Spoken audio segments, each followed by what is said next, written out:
Lo cierto, y gracias a Dios, es que grandes dificultades y pruebas a lo largo de la historia han avivado la fe de tantas personas y que también en este tiempo muchos de nuestros contemporáneos están volviendo la vista hacia Dios, rezando con más intensidad, intentando animar a todos desde su propia fe y esperanza.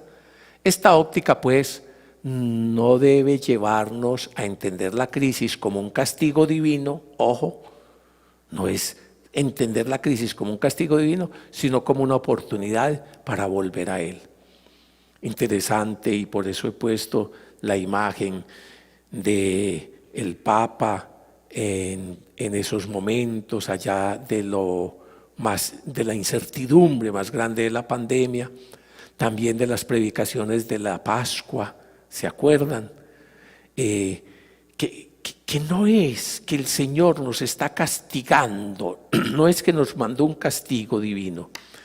Hay que iluminar desde distintas circunstancias la realidad que vivimos, que se pueden leer como consecuencias y con una mirada médica, sociológica, científica, biológica, sobre una cantidad de cosas, sí, y tomar las situaciones correctivas, sí, hay que hacerlo, pero nunca pensar que precisamente es un Dios vengador que está allá desquitándose de la humanidad.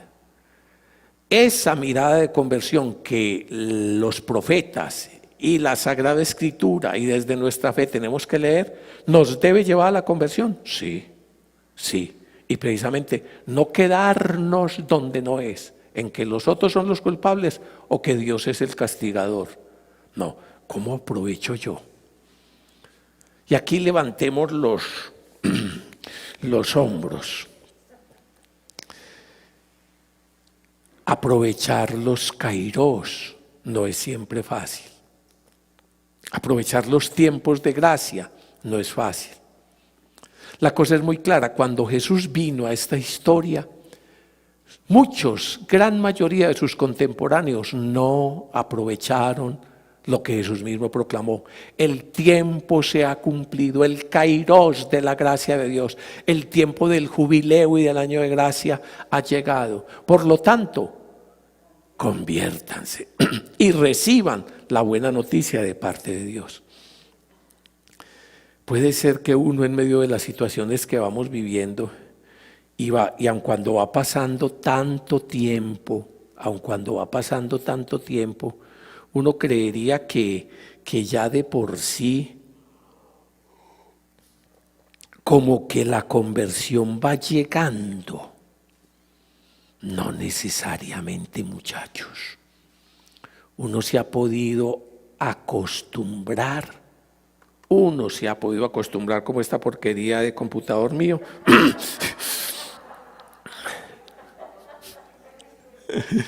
Uno se ha podido acostumbrar aún a esta situación tremendamente irregular.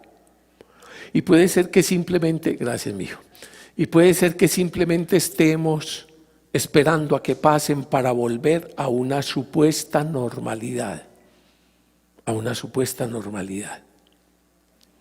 Puede ser que estemos como lastimosamente miles y millones de personas simplemente sin descubrir el kairos y el tiempo propicio de conversión. Tiempo propicio de conversión que pasa por situaciones como aprovechar y valorar la familia. Tiempo propicio de conversión epocal, general, que pasa por replantear nuestra relación con la naturaleza.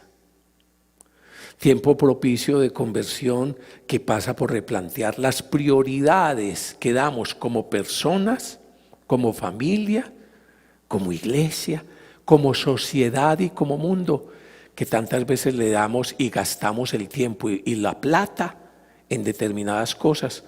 Por ejemplo, las situaciones de salud, como inclusive los países más desarrollados en crisis por los sistemas sanitarios, o sea, por la atención a la gente, por la atención primaria a la gente. pero eso sí con otro montón de cosas supremamente desarrolladas. Que este sea un tiempo de conversión. Sería una mirada interesante que aprovecháramos. Cada uno sabrá y tendríamos que dejarnos cuestionar qué tanto nos ha servido este tiempo que va a ser único en el transcurso de nuestra vida, y más si no lo logramos sobrevivir.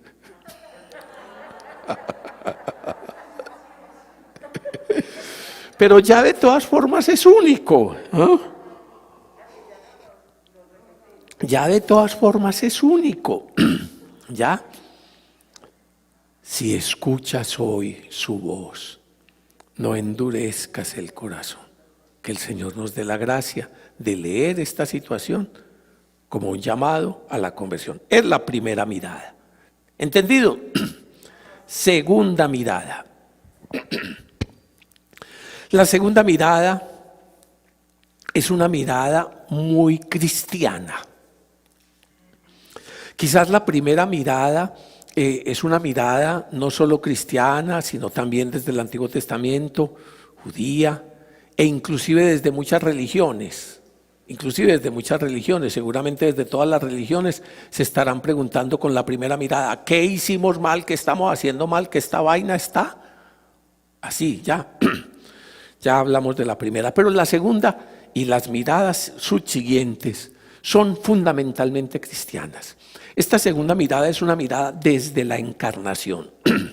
La encarnación o el acompañamiento a los sufrimientos y las esperanzas humanas. Es una mirada desde el Emanuel. Esa mirada de la fe como encarnación y acompañamiento para darle sentido creyente a estos tiempos de prueba, nos invita a compartir y asumir los dolores, los gestos, la entrega a veces heroica que observamos como manifestación del Emanuel, Dios con nosotros, que a través de la gracia de Dios y como presencia de su Espíritu sigue actuando entre nosotros. ¿Cómo así? La experiencia cristiana tiene elementos muy importantes. Este de la encarnación ya lo vamos a ver, y el siguiente de la Pascua. La encarnación.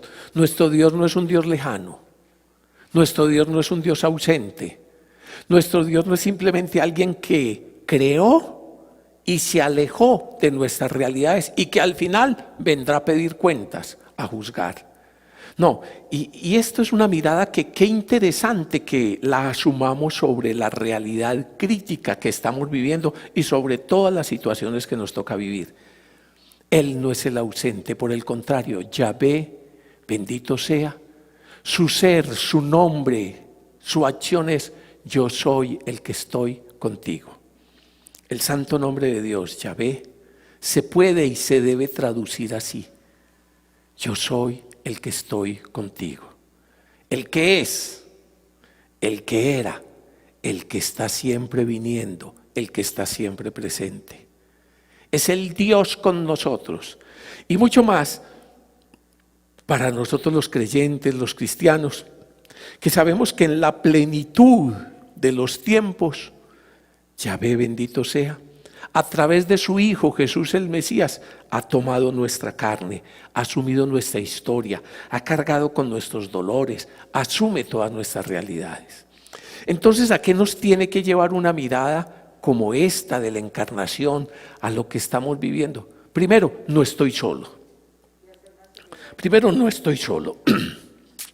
En medio de esta situación, en medio de esta crisis, en medio de esta dificultad, en medio de esta enfermedad, no estoy solo. Nada de lo mío, nada de lo que vivo le es extraña a Dios. Nada de lo que vivo le es extraño a Dios. Él es Dios con nosotros. Él es Dios con nosotros.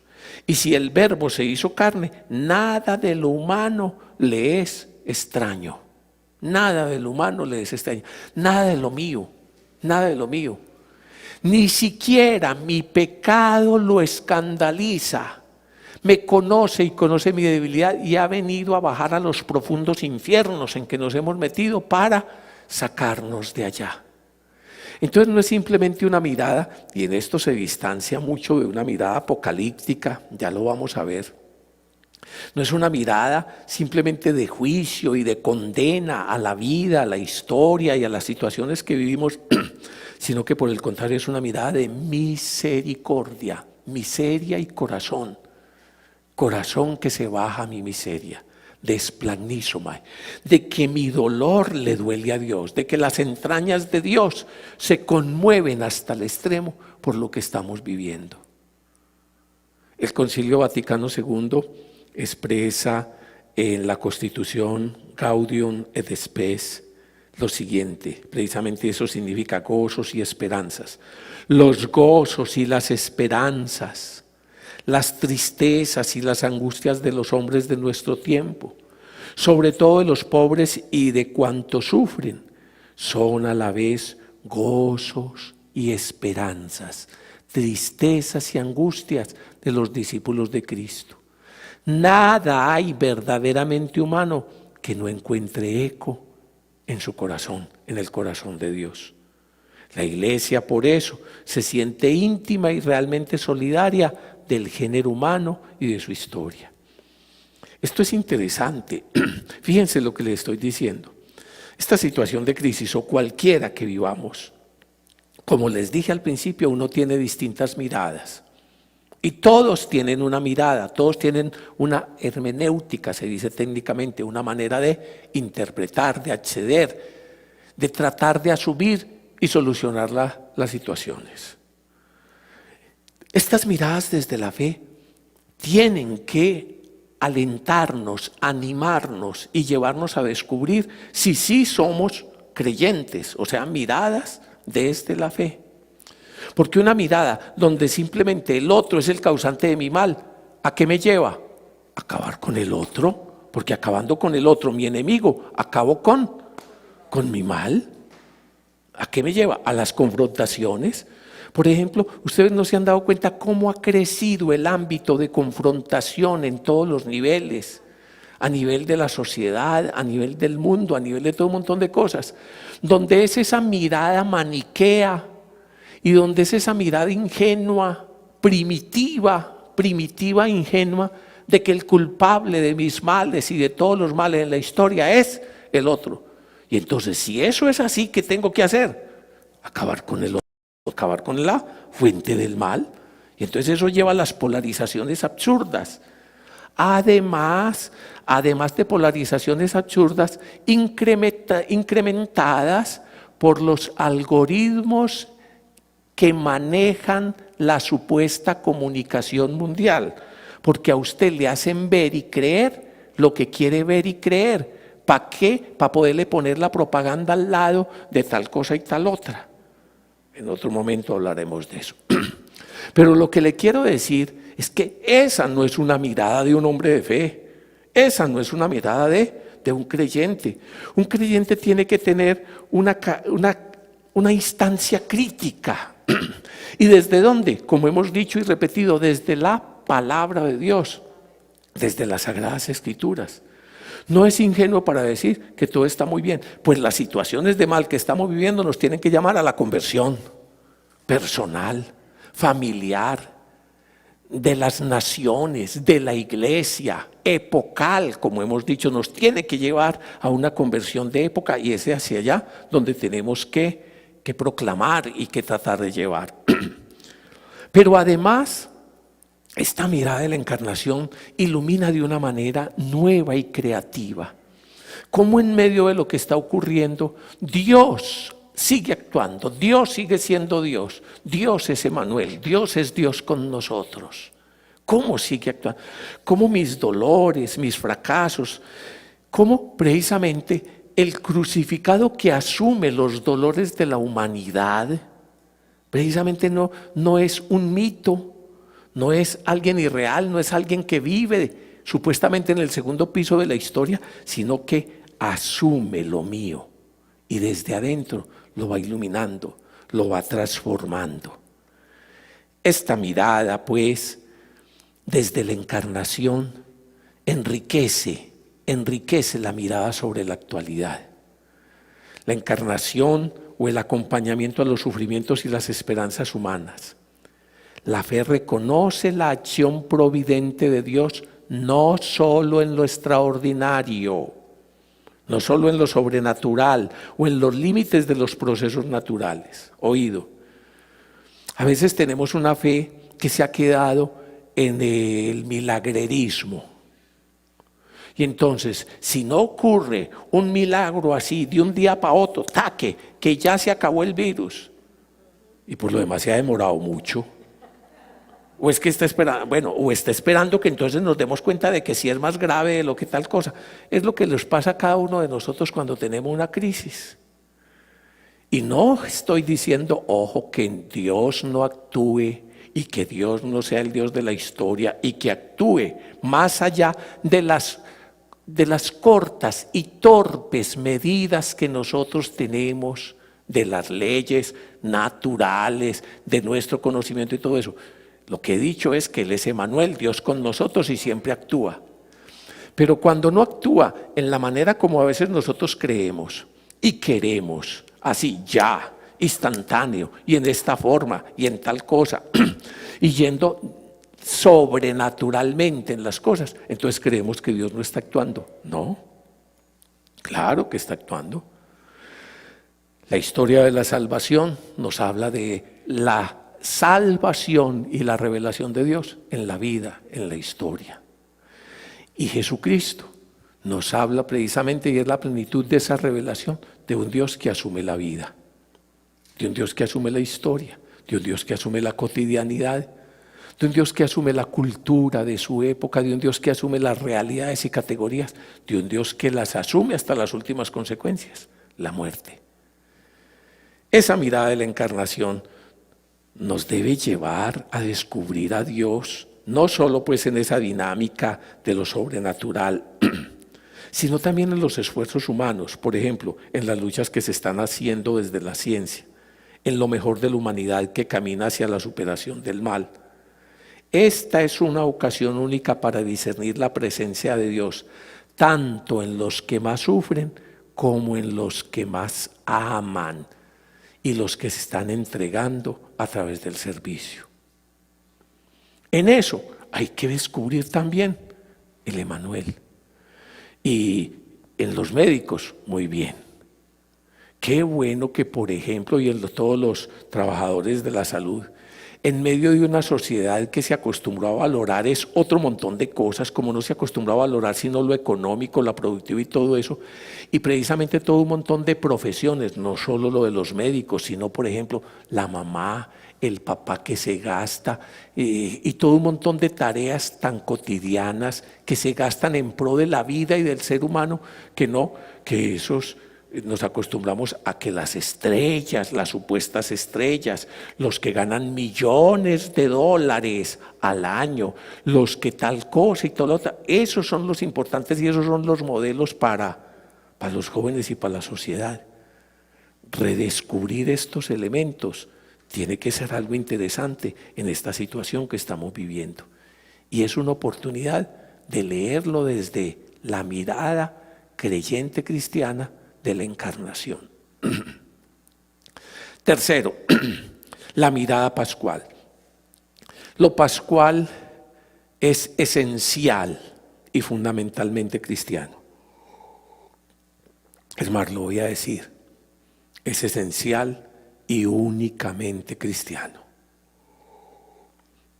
Así como la encarnación en Cristo, la mirada que nos da la Pascua para leer lo que estamos viviendo es una mirada que solo nosotros, los discípulos de Jesucristo, podemos tener.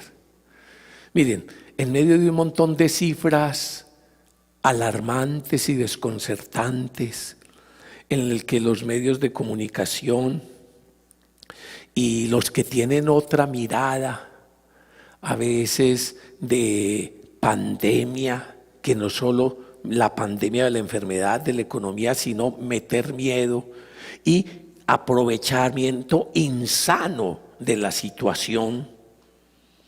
En medio de todo eso, nosotros leemos esas situaciones de una manera distinta.